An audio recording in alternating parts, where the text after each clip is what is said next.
Hello, my name's Sally Piper and I'm the author of the novel Bone Memories, which was published by University of Queensland Press this month. Bone Memories is the story of a family who are in conflict about a piece of ground upon which they all live. It is the site of where a woman once lived and was murdered 16 years earlier. The story is a multi-narrative. It's told from the viewpoint of the mother of the murdered woman, Billie, and the viewpoint of Daniel, who is the murdered woman's son, and he witnessed this crime when he was a 3-year-old but has no recollection of it. And the third narrator of the story is Carla, and she is Daniel's stepmother. She married Daniel's father 8 years after the murder, and she needs to reconcile her place within this family given the tragic history that it's experienced. I'm going to read firstly from the character of Billie. So Billie believes her daughter is immortalised through the soil, and she buries small pouches of her daughter's clothing in the soil and with the hope that she will live on and be immortalised through the soil. It took her hours to dig the hole. It needed to be deep, deeper than the excavators that might maul the earth. She wanted this prize to remain buried. She'd chosen an area to one side of the gate in the back fence, a spot not tramped down by foot traffic.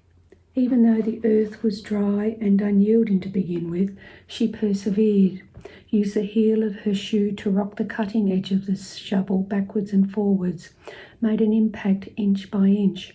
They might take this ground from her, but that didn't mean she couldn't leave something behind, something of Jess. This thought kept her going, and the mound of dirt beside her steadily grew. The moon gradually eased past her right shoulder to her left, remained bright enough to guide her shovel. The depth of the hole slowly increased. As she dug, Billie thought about all the living things within the rich grains that she excavated. Earth that masqueraded as empty, but which she knew was a borderless home to millions. A teeming, breathing, reproducing, coexisting mass of organisms, each interacting with and advantaging another, almost like they formed a whole. It was the closest thing to eternity that Billie could think of, and she would add a piece of her girl to this eternal community, allow her to live on through its function. When the hole was deep enough, Billie lay on her stomach in front of it, reached down and carefully restored the pouch she'd made from Jess's dress, the ash, the 6 strands of her daughter's hair stitched inside at its bottom. She crumbled the loose earth on top of the pouch then, felt the fibrous connections of that life network being broken further, mumbled her apologies for the disturbance. She was confident, though, that soon enough it would be a life restored. Soil was like that. It knew what was good for it, just now a part of this goodness too. When the hole was filled, Billie lay on her back alongside it and cleaned the soil from under her nails with her teeth as the lava sun poured over the horizon. The next passage I'm going to read is from the viewpoint of Daniel, the grandson. He's come home to find Billie fairly distressed, and he's trying to comfort her. Not for the first time, he thought about how it should be his mother consoling Billie now, not him. How she would be better equipped to help, would know exactly what to say. How was he supposed to know what his grandmother needed? All he could offer was his ear. It had worked well enough so far, but there were times too when he wished someone else could step up to fill the gap in the generations, take the place of the one lost. Sometimes he wished he was a backpacker, like the ones he served drinks to 4 nights out of 7, that he could flee with everything he needed in a pack on his back, reinvent himself in another country, leave this whole other sorry life behind, his past kicked into the gutter, no longer snapping at his heels.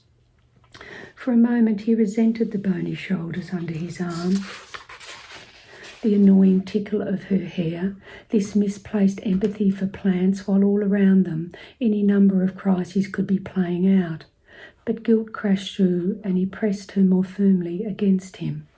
For all her quirks and obsessions, many of which he failed to understand, his grandmother remained the closest witness to Daniel's childhood, closer even than his father. She could tell him about the day he was born, right down to the time and the weather, the day he first crawled, walked, clapped. She knew the origins of his toddler scars, the words he mangled as he learnt to speak. Flingo, flamingo, poon, spoon, dumple, dimple, all the things a mother would know. As the guardian of his earliest memories, Daniel would always be connected to his grandmother in unassailable ways. That was the inescapable truth of their closeness, but also his burden. The final passage I'm going to read is from the character of Carla. So she's Daniel's stepmother. She's gone up to a big fig tree, which in a park near her home, which is where Jess was murdered. She's had a bad day with Billie and she's gone looking for answers and also doing a bit of soul searching about her own place within this family. She didn't go straight up to the tree, stood back from it, wanted to take in its great mass. There was no denying it was a beautiful specimen. Had a glorious symmetry to it. Regardless of aspect, its branches virtually mirrored the shape and reach of those on the opposing side. The peak of its crown sat dead centre over its trunk. Perfection. But this didn't seem like a thing of chance so much as something that it had worked at. That such a balance was a condition of its living. It made the awkward, messy state of being human seem all the more apparent when in the presence of its opposite. As she drew nearer, she saw the plaque, in memory of Jess, loved, then taken, and dated for 16 years ago. She sat on the ground before it, knees drawn into her chest. It was such a tiny thing, this emblem of loss, its words sparse compared to the gravity of what it represented.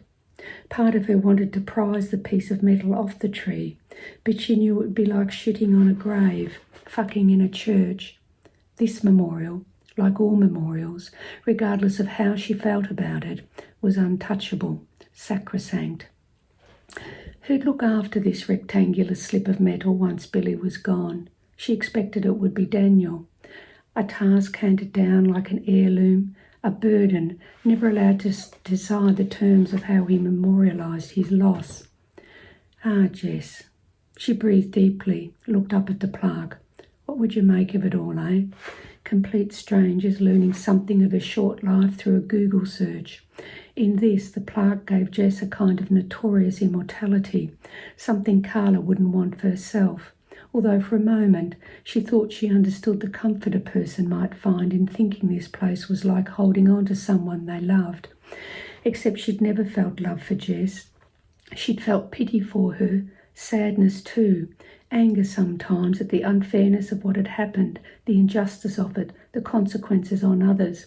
But on other days, like the one she'd just come through, or when she had to listen to a young man question his right to live a different life, then she could also feel dislike, maybe even hatred for Jess, for her enduring undeadness. But was it fair or even sane to criticise the dead? The circumstances of Jess's death meant she was above criticism, could do no wrong in the eyes of those she'd left behind. Any argument she might have caused, any harsh words she might have said, any act of unkindness, no matter how large, were all forgiven or forgotten long ago. Meanwhile, Carla had to turn up every day and be as good as, if not better than, a dead woman. That was what she hated, not Jess, the sometimes fraudulent nature of her own existence, because she wasn't always good or kind, not in thought or action. Thanks for listening.